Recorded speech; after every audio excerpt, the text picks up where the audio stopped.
Hello friends, स्वागत है आपका इस वीडियो में।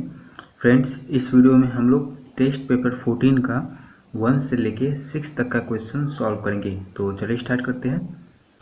देखिए, पहला में क्या है, how many lines can be drawn to pass through. कितना लाइन खींचा जा सकता है, इसमें आपको ये बताना है।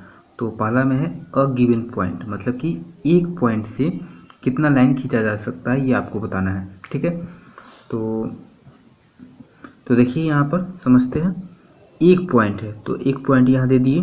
अब इससे कितना लाइन खींच सकते हैं, तो देखिए इससे अनंत लाइन खींच सकते हैं, जितना मर्जी है उतना लाइन खींच लीजिए। ठीक है, तो पहला क्या हो जाएगा, इनफाइनाइट हो जाएगा। इनफाइनाइट मतलब कि अनंत, बहुत सारा लाइन खींच सकते हैं। ठीक है, इनफाइनाइट लाइन। फिर दूसरा में देखिए, टू गिवन पॉइंट्स, दो पॉइंट से आपको पास कराना है। देखिए दो पॉइंट ये रहा, इससे कितना लाइन खींच सकते हैं, तो इससे एक लाइन खींच सकते हैं। ठीक है, एक ही लाइन खींच सकते हैं। कोई सोचेगा कि ऐसे दो लाइन खींच सकते हैं, ये दोनों पॉइंट है और एक लाइन खींच दिया ऐसे और दूसरा लाइन ये हो गया। तो ऐसे नहीं खींचना है, लाइन ऐसे खींचना है कि दोनों पॉइंट से होके गुजरना चाहिए। तो दोनों पॉइंट से जब गुजारेंगे तो एक ही लाइन खींचा जा सकता है। ठीक है, तो दूसरा में हो जाएगा 1। ठीक है, फिर तीसरा है 3 गिवन पॉइंट, तो 3 पॉइंट है तो ऐसे ले लेते हैं। ठीक है, अब इससे कितना लाइन खींच सकते हैं, तो इससे हो जाएगा 3 लाइन खींच सकते हैं। कैसे, देखिए ये, ठीक है, और ऐसे और ऐसे। ठीक है, ये जो लाइन है वो 3 पॉइंट से होके गुजर रहा है, मतलब कि तीनों लाइन से गुजर रहा है। एक तो ये लाइन है तो इससे भी गुजर गया, फिर दूसरा ये वाला लाइन है इससे भी गुजर गया, और तीसरा ये खुद है। फिर इस वाले लाइन को देखते हैं, तो ये वाला लाइन भी है, वो दोनों लाइन से होके गुजर रहा है। फिर ये वाला लाइन भी इन दोनों लाइन से होके गुजर रहा है, यहाँ पर और यहाँ पर। तो 3 गिवन पॉइंट से कितना लाइन गुजर सकता है, 3 लाइन गुजर सकता है। तो इसका आंसर हो जाएगा 3। ठीक है, फिर दूसरा है classify the angles whose magnitudes are given below. इसमें आपको एंगल का मेजर दे दिया हुआ है और आपको ये बताना है कि जो एंगल दिया हुआ है ये कौन सा एंगल का मेजर दिया हुआ है। ठीक है, तो चलिए इसको सॉल्व करते हैं। तो देखिए पहला है 50 डिग्री, तो 50 डिग्री कौन सा एंगल हो जाएगा, ये हो जाएगा एक्यूट एंगल। एक्यूट एंगल क्यों होगा, क्योंकि एक्यूट एंगल किसको बोलते हैं, 0 डिग्री से बड़ा को और 90 डिग्री से छोटा को। तो 0 डिग्री से बड़ा है 50 डिग्री और 90 डिग्री से छोटा है, तो ये हो जाएगा एक्यूट एंगल। पहला में हो जाएगा एक्यूट एंगल। फिर दूसरा है 92, तो ये हो जाएगा ऑब्ट्यूस एंगल। ऑब्ट्यूस क्यों होगा, क्योंकि ऑब्ट्यूस बोलते हैं 90 डिग्री से बड़ा और 180 डिग्री से छोटा को। तो ये 90 डिग्री से बड़ा भी है और 180 डिग्री से छोटा है 92 डिग्री, तो दूसरा हो जाएगा ऑब्ट्यूस एंगल। फिर तीसरा है 185, तो ये हो जाएगा रिफ्लेक्स एंगल, क्योंकि रिफ्लेक्स एंगल किसको बोलते हैं, 180 डिग्री से बड़ा और 360 डिग्री से छोटा। तो 185 जो है वो 180 से बड़ा है और 360 डिग्री से छोटा है। फिर है 90 डिग्री, तो 90 डिग्री हो जाएगा राइट एंगल, क्योंकि 90 डिग्री के एंगल को राइट एंगल बोलते हैं। फिर है 180 डिग्री, तो 180 डिग्री हो जाएगा स्ट्रेट एंगल, क्योंकि 180 डिग्री को स्ट्रेट एंगल बोलते हैं। ठीक है, फिर तीसरा देखिए, draw the perpendicular bisector of a given line segment A B of length 6 centimetre. मतलब कि 6 सेंटीमीटर का आपको लाइन सेगमेंट खींचना है, उसके बाद इसको बाइसेक्ट करना है। कैसे बाइसेक्ट करना है, परपेंडिकुलर बाइसेक्ट करना है। ठीक है, तो चलिए इसको करते हैं।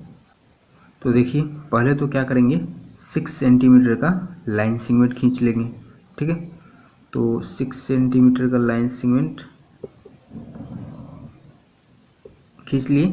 ठीक है, 6 सेंटीमीटर का हो गया और इसका नाम है ए बी, तो ए और ये हो गया बी।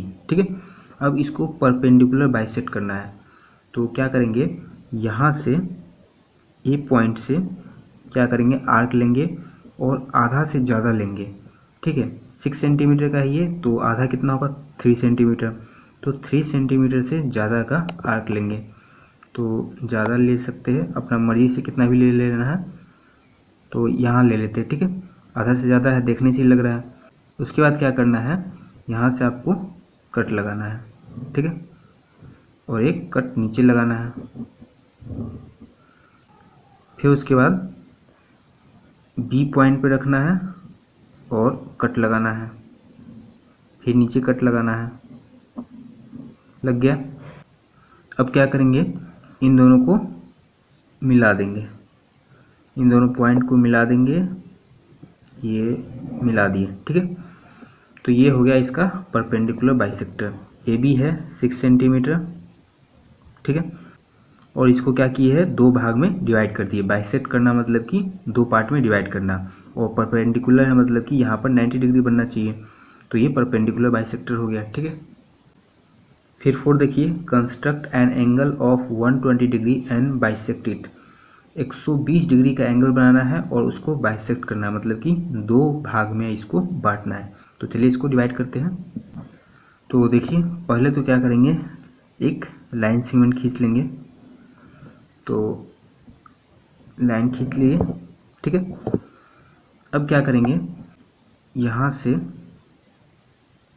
पहले तो 120 डिग्री का एंगल बनाएंगे, ठीक है।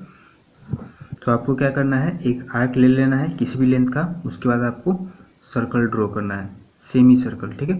तो आर्क ले लिए हैं और सेमी सर्कल ड्रॉ कर रहे हैं।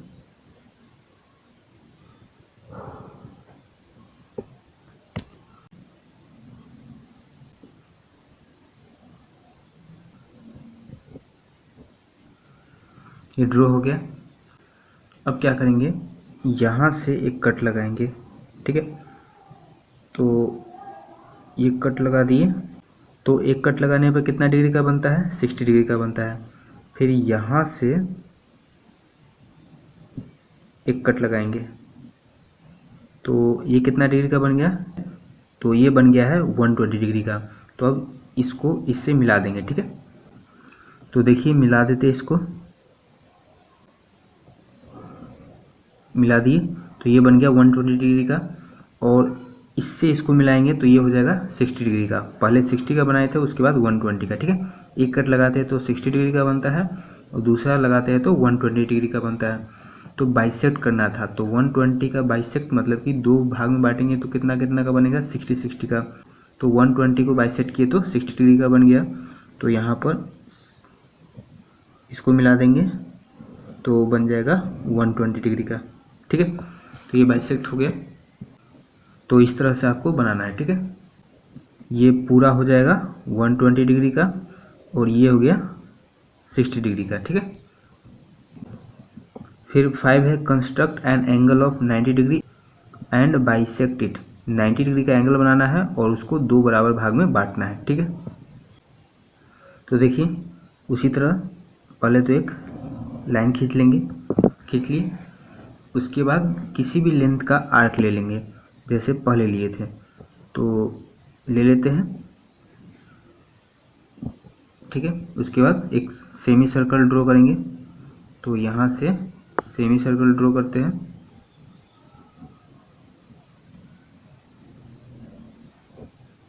हो गया। अब फिर क्या करेंगे, यहाँ से एक कट लगाएंगे, तो ये कितना का बन जाएगा, 60 का। फिर 60 पर रख के एक कट लगाएंगे तो बन जाएगा 120 का, ठीक है। बनाना कितना का है, 90 डिग्री का बनाना है। तो 90 डिग्री इन दोनों के बीच में बनेगा, तो 120 पर रख के एक कट लगाएंगे, ठीक है, और एक कट 60 पर रख के लगाएंगे, तो ये बन गया 90 डिग्री का। अब इन दोनों को मिला देंगे, मिला दिए, ये बन गया 90 डिग्री का। अब 90 डिग्री को बाइसेक्ट करना है, मतलब कि दो भाग में बांटना है। तो 90 डिग्री को दो भाग में बांटेंगे तो कितना डिग्री का बनेगा, 45 डिग्री का। तो अब 45 डिग्री का बनाना है। तो अब क्या करेंगे, यहाँ से कट लगाएंगे यहाँ पर, ठीक है। फिर 90 डिग्री पर रख के यहाँ पर एक कट लगाएंगे, लगा दिए। तो यहाँ पर जो कट लगाया है ये कितना डिग्री का बन गया, 45 डिग्री का। तो इसको मिला देंगे, ये मिला दिए तो ये बन गया 45 डिग्री का। ये पूरा जो है वो है 90 डिग्री का, और ये जो बना है ये हो गया 45 डिग्री का। तो 90 को बाइसेक्ट किए तो कितना डिग्री का बन गया, 45 डिग्री का। ठीक है, तो इस तरह से आपको बनाना है। फिर 6 है, draw a rectangle whose two adjacent sides are 5.4 centimetre and 3.5 centimetre. Rectangle draw करना है और साइड दे दिया हुआ है 5.4 और 3.5। ठीक है, तो चलिए ड्रॉ करते हैं। तो क्या करेंगे, पहले तो एक लाइन सेगमेंट खींचेंगे, कितना का, 5.4 सेंटीमीटर का। 3.5 सेंटीमीटर का भी खींच सकते हैं। ठीक है, जिसका मर्जी हो उसका खींच सकते हैं। तो 5.4 सेंटीमीटर का खींच लेते हैं। तो यहाँ से 5.4 सेंटीमीटर का खींच लिए। ठीक है, अब क्या करेंगे, यहाँ पर 90 डिग्री का एंगल बनाएंगे, क्योंकि रेक्टेंगल में सब एंगल 90 डिग्री का होता है। ठीक है, तो पहले 90 डिग्री का एंगल बनाते हैं। तो यहाँ पर तो देखिए, यहाँ से अब 90 डिग्री पे एक पॉइंट दे देते हैं। उसके बाद क्या करेंगे, इन दोनों पॉइंट को मिला देंगे। ठीक है, तो 90 डिग्री का एंगल बन जाएगा,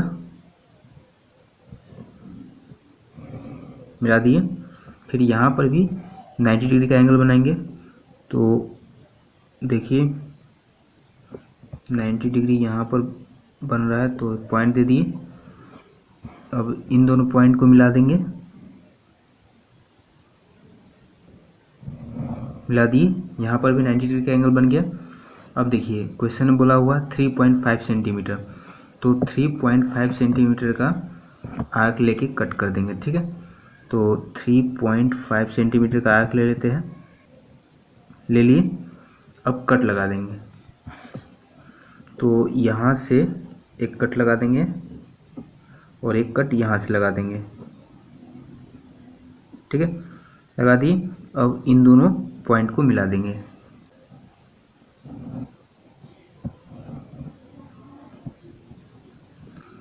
मिला दिए। तो ये बन गया रेक्टेंगल। ठीक है, तो इसका लेंथ कितना हो गया, नीचे वाले का 5.4 सेंटीमीटर, और इसका लेंथ हो गया 3.5 सेंटीमीटर।